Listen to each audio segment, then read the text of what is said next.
Kakapasok lang na balita. Ayan, napakaganda naman, ano? Aray, kinatay ilong ko. Okay, kakapasok lang na balita. Ito, basahin natin. Justin Ombudsman to file case against Senator Marcoleta this week.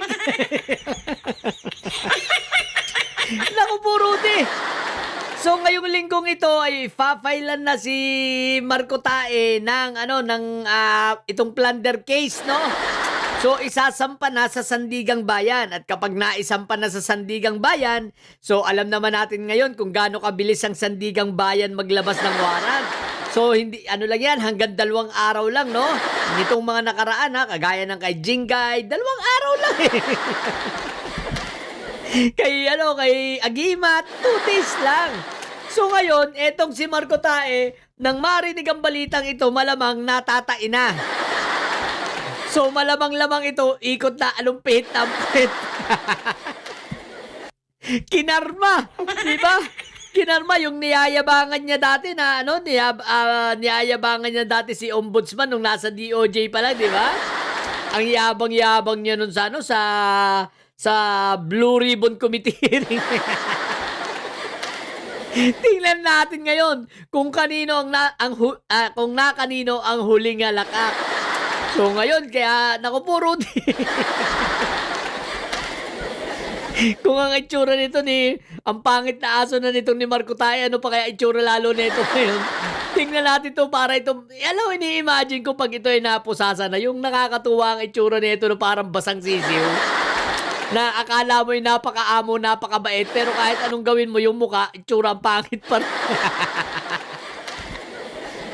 Nako, Rudy, dito natin ngayon makikita yung mga INC na nagsasabing subukang hulihin si Marco Tae, ha? Eto ang challenge namin sa inyo. Sige nga, pag nilabasan nga ng warrant si Marco Tae, iligtas nyo nga. Huwag nyo ang ipahuli. Subukan nyo nga, tingnan nga natin yung matitikas dyan ng mga INC mayayabang na nag-post-post na sabi nila subukan daw. Pues ngayon, masusubukan. Tingnan natin ang tigas ninyo, ha? Tingnan natin kung kaya nyo talagang iligtas si Marco Tae at kaya nyo hindi ipahuli, ha? Alam nyo, ang pag-asa lang nito ni Marco Tae na hindi mahuli ang lumabas ng Pilipinas at tumakas. Magtago. Pero kung kung itatago ninyo, tingnan natin. At tingnan din natin kung may paninindigan ito si Marco Tae na sinabi niya, susuko siya pag siya ay nilabasan ng warrant. So dito natin makikita, ha? Pero eto, hinahamon namin yung ilang mga mayayabang dyan na INC, na nagsalita at nagpost at nagsabi na talagang subukan ninyong hulihin si Marco Tae namin. At makikita ninyo. Sige nga. Try nyo ang harangin ng mga pulis, ang mga arresting team, try nyo lang, Tingnan natin kung hanggang saan kayo, hanggang saan ang tibay nyo at hanggang saan ang itatagal ninyo sa pagharang na yan. So subukan lang, diba? Nang makita natin magkaalaman.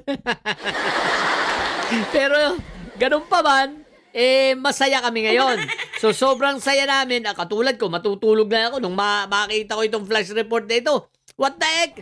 Tuwan-tuwa talaga ako, kaya ayan, i-content ko. Sino ba naman ang hindi matutuwa sa ganitong development, ano?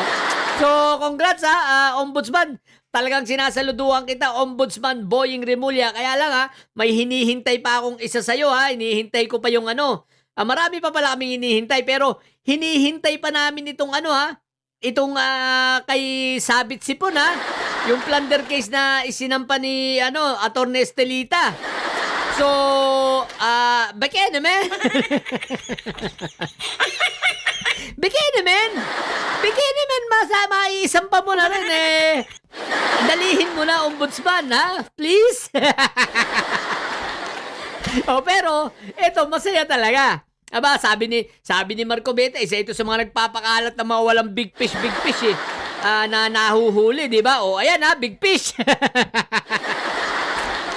kahit may hindi sa flood control pero plunder pa rin, di ba? So talaga maghihiwalay na kayo ng landas ni Mike Diferencia. Mukhang tatawanan ka ni Mike Diferensya. Sasabihin ni Mike Diferensya, ano, idadamay-damay mo ako, di mauuna ka. Ay, teka lang. Di ba kasama rin si Mike Diferensya sa parang, kinasuhan dito? Oo, ano? Di ba, parang kasama rin si Mike Diferensya. Teka nga, alamin ko nga, i-research ko. Alam ko kasama rin siya sa kakasuhan eh. Hindi ko lang alam, baka hindi plunder ang kaso niya. Parang plunder din eh. Tatlo sila. Oo nga pala, no? So, alamin ko nga, i-research natin, ha? Alamin ko ulit. Pero sa ngayon, ito pa lang, masaya. So, kasi hindi mo naman pwedeng isampahan pwede ba? Sa Sandigan Bayan din ba? Alamin ko guys, ha? Kasi alam ko, dapat tatlo silang kinasuhan dito, ha? So, ibig sabihin, kasama si Mike Diferensya. Ano ba yan? Ang gulo na sa dami ng mga kaso nito mga to. Naguguluhan na ako, what the heck. So, abangan na lang natin, ha? Tingnan natin. Basta ako, masaya ako. So, congratulations in advance, Senator, Pag Marcotae. So, at least, ma-experience mo ang kamay na bakal. Kamay mo palang nasa bakal. Ito mga didilis na ito, yung kamay na bakal, puro kamay na bakal, pero sila ma-experience nila ngayon ang mga kamay na nasa bakal. Himas Rehas. Napakasarap pagtawa. Alam nyo guys, pag nakita ko itong mga ito nakaposas, hindi ako maawa eh. Talagang tatawanan ko pa, hagal pa ako ng tawa eh. Diba? O mga didilis. Si Marcotae ninyo, malapit-lapit na. Diba?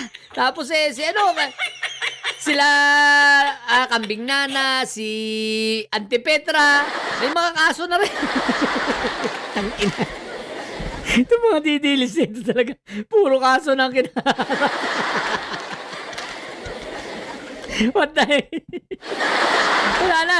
Hindi na kayo may liligtas ni Inday Sayad ninyo. Pati yun darating ang araw magtatago na. Simula sa tatay nilang preso hanggang sa mga kainggrun-ingrunan, mga magiging preso ito. What the heck? So, ilan muna. Research natin, alamin natin kung si Mike ba ay kasama rito, ha? Kung sasampahan. Sa mga bubuntidilis at may sahid dyan na nyo, ang tatay nyo ay preso, ang BP.